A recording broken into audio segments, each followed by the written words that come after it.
Welcome, welcome to the Women Celebrating Too Much Women show. And today we have a very, very special guest, Sharon Eden Wild, or Sharon Eden, the Wild Elder. I never know what your surname really is, because you've got the Wild Elder. What is it, Sharon? Is it Sharon Eden? Their real surname is Eden, but I'm definitely the Wild Elder. Yes, I know. And I've known you for so many years. It's brilliant. And you're such an inspiring woman, seriously. Thank So you. I'm really pleased that you've come here. And permission, you can drop an F-bomb if you wish, because I do know that's how you rock and roll. So Sharon is, just so everybody doesn't know, is a spiritual psychotherapist coach with over 40 years of professional knowledge, expertise, and wisdom, and a master's degree in the field. Oh my God, props to you, girl. You're the founder of the Wild Elders Soulful Boardroom, a revolutionary 90-day program, and author of the best-selling self-help book, Rediscovered. And I was one of your pre-readers, and I loved it. And you're a speaker at the Wild Elders Code. You have a unique ability to see what others miss and to name what has been unspoken that hallmarks you as an awakener in the room. Wow, you got some special talents going on there.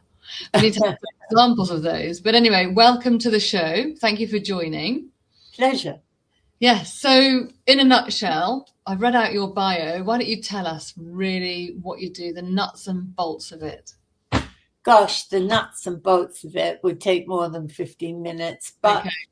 if at the very, very basics, without going into misogyny and ageism and sexism and all of that, All the isms. all the isms, we're all conditioned. Little girls are conditioned to be a certain kind of way. And it's enough already. It's enough already. And the work I do really is at the basic level is helping women rediscover who they were designed to be, what their original design was, and clearing away the conditioning so they can step into what I call their magnificence and be aligned with who they really are rather than all the expectations and rubbish that's laid on us. The other day I wrote something and way back, I think it must have been in the 70s, there was a phrase that women can have it all. But actually, it didn't turn out that way. It just ended up with women doing it all. And it's like we need a new revolution to really emancipate ourselves. Well, let's start right now. That's what the Mutton March movement's all about, emancipation for the nation. Can you give us, because I'd love to hear some case studies of people who really have helped to rediscover themselves. So somebody who came to you as X, feeling a quivering wreck or whatever, and then you managed to help her roar like a lioness. So can you give us some case studies to really bring to life what you do? Yes, I can. So I think of somebody who was a partner in a solicitor's firm who came to me depressed and worn out, basically. I mean, it's a hard, busy life being a partner in a solicitor's firm anyway. But she was talking about how numbed out she felt, how she couldn't even feel love for her children anymore. Wow. She was just so disconnected from herself. And the way I work is that I don't trawl through your history. Boring, boring. We work with, if you came in and said, what's the price of grapes? We'd work with that because that's a clue. It's your wild soul giving us a clue. And if we follow that, we'll get to the issue that's at the top of your pile. And if we work with that issue, it has a positive trickle-down effect on others. And so that's the way I work with her, with different parts of her personality that have been suppressed and repressed. Just I call what I do intrapsychic alignment. Wow. So you realign all the parts of, or as many of the parts of your personality as you can, so that before you're a bit like an orchestra when it's tuning up and making all those noises. Afterwards, you have a conductor and the music is playing in harmony. And by the time she left me, she was still a partner, a solicitor, a partner in a firm, but loving it. She had reorganized the way that she worked so that she didn't stress herself to pieces, and was just what's the word for it?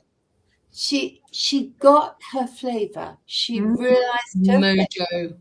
That's it. It's another lovely word, mojo. Yeah. Okay. And lived her life accordingly. Didn't mean to say she didn't have ups and downs. These things happen. Yeah. But whole different ball game. Oh, wow. And have you got a case study from somebody who's read your book and gone, oh my God, this book speaks to me, and because of your book, X and Y has happened? I'm putting you on the spot here, so you may not, but you know, you might have had some readers who said, oh my God, it really awakened something inside of me. You're absolutely right. I have had readers like that, and it's an absolute thrill. You get a little email and it's an absolute joy. And one woman actually said, I wish I could remember her words exactly, but it was along the lines that she felt she'd been sleepwalking through her life. Oh, wow. Especially, she was a midlife woman, and she felt it had got worse as she'd gone on, just sleepwalking. And through reading my book and so she'd been checked out, basically. Yeah, that's another good phrase. She checked out, only without her permission. It just happens. Yeah, you become robotic. Anyway, and reading my book and doing those exercises started reconnecting her, and she could feel her vitality coming back. Oh, fantastic! So, in medieval times, what would you be known as? Do you feel? Sorry. In medieval times, would there be a certain terminology for a woman like you? Medicine woman? Probably witch. Which is not a bad word. It's not a bad word. I don't know. I wasn't around in medieval times, but they probably think some of my grandchildren, when they were little, called me Nana Weirdy.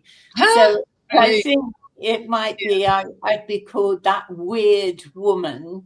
Which is the weird woman. What gets results? Yeah, exactly. No? But it's not bad, because the word weird, W-Y-R-D, as you know, refers to a wise woman. Well, isn't that interesting? I didn't know that, actually. Yeah. Wow. Anyway, so you're a wise woman. Let's just say that. And I've always known you as the elder, the wise elder. So that's great. But I really want to touch on your too muchness, because I've met you multiple times. I mean, you're such a bright thing. You know, your clothing is amazing, your accessories. You walk into the room, you know, you turn heads, and then you speak and you turn heads again. So can you just tell us, throughout your life, what's been your too muchness, and now have you managed to temper it? Are you just going with it? You're going even bigger with your too muchness? Tell us what it is. My too muchness when I was very young was down to bravado, covering up insecurities and things like that, and doing the work myself over time. I'm just outspoken. I'm nowhere near as outspoken as Miriam Margolyes. Oh, yes. She says it as it is, doesn't she? Yeah. Brave woman. Yeah, but I kind of say it how it is. And part of growing older, coming into wild elderhood, is actually about truth over performance. That's the first principle. So it's being a truth speaker and being truthful with yourself, which isn't always comfortable. But clearly, I don't go around telling people what to do or, oh my God, your bum's too big. That's not truth telling at all. Mm-hmm. But it's speaking in my work, particularly, tuning in and giving voice to the things my clients perhaps are not saying. Oh, okay. So calling things out. So do people think sometimes you're too direct? You know, if you're too muchness, would you be classed as too direct?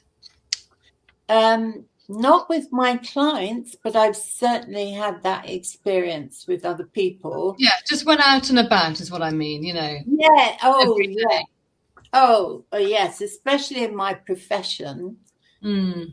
Slap, slap, slap. You're not supposed to talk like that. Well, tough shit. I do.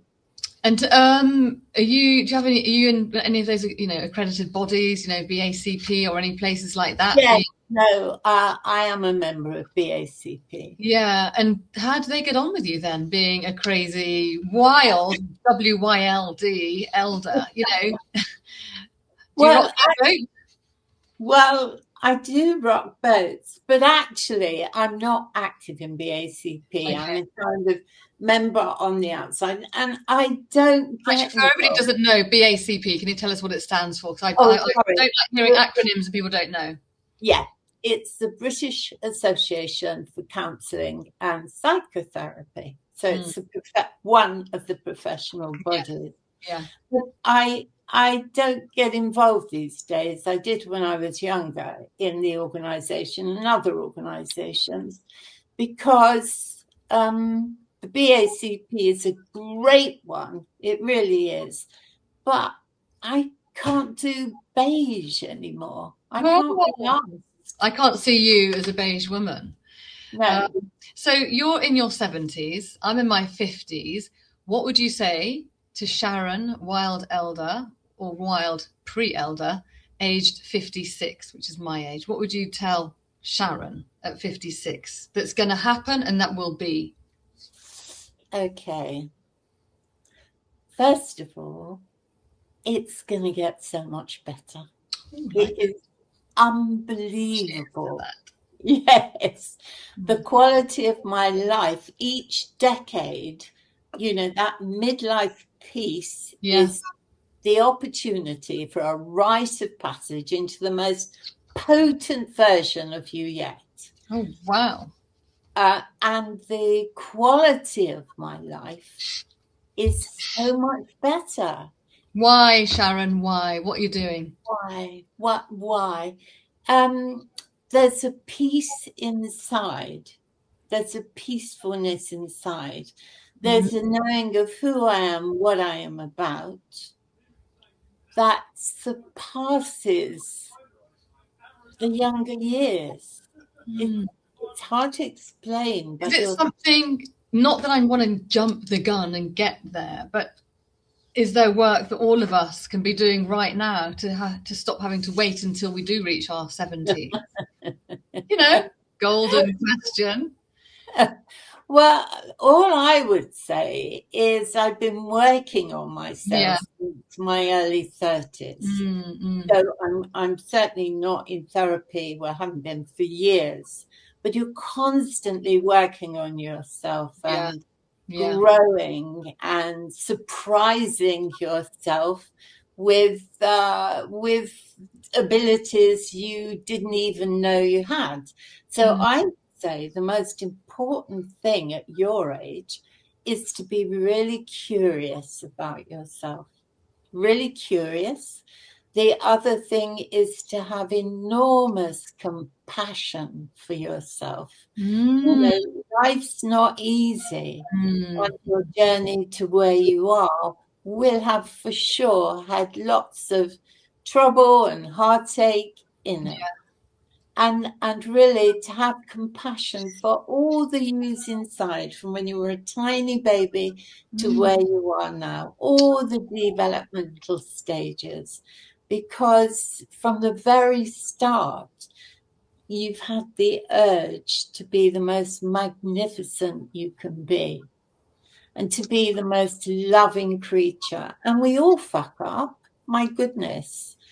I remember when my children were much younger, were teenagers, I said to both of them, look, if you want to go into therapy, I'll pay for you to be in therapy, because we don't get it right all the time. We don't. No, and have enormous compassion for this gorgeous, struggling scrap of humanity that you are. And that's what we all are, trying to make our way through this adventure called life. And what an adventure it is. Well, that finishing touch, I think that is your legacy, isn't it? For people to have self-compassion and to stop beating themselves up. So thank you very much for being on the show. I can't wait for people to, really get to grips with who they are. And so therefore, I think they need to buy your book. What's it called again? Tell us again. It's called Rediscovered, and it's on Amazon. Enjoy. Enjoy. Sharon, it's been a pleasure, and I'll catch you on many, many other sides. I look forward to it. Bye.